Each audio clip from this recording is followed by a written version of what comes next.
మన ఆలోచనలు ఎప్పుడూ రాబోయే భవిష్యత్తు వైపు పరిగెత్తాలి, కానీ మనతో కలిసి నడవని గతం కోసం వేచి చూడకూడదు, కాదంటారా? మనిషిని పూర్తిగా అర్థం చేసుకున్నాకే నమ్మడం మొదలుపెట్టు.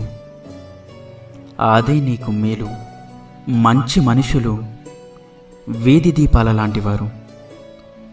వారి వల్ల నడిచే దూరం తగ్గదు, కానీ దారంతా వెలుతురు ఉంటుంది.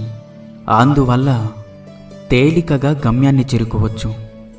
నవ్వడానికి మనం ఏ ఖర్చు పెట్టాల్సిన అవసరం లేదు, కానీ నవ్వడం మర్చిపోతే మాత్రం మందులకు చాలా ఖర్చు చేయాల్సి వస్తుంది.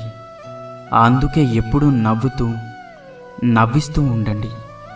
ఈ పోటీ ప్రపంచంలో ఆలుపస్తుందని ఆగిపోతే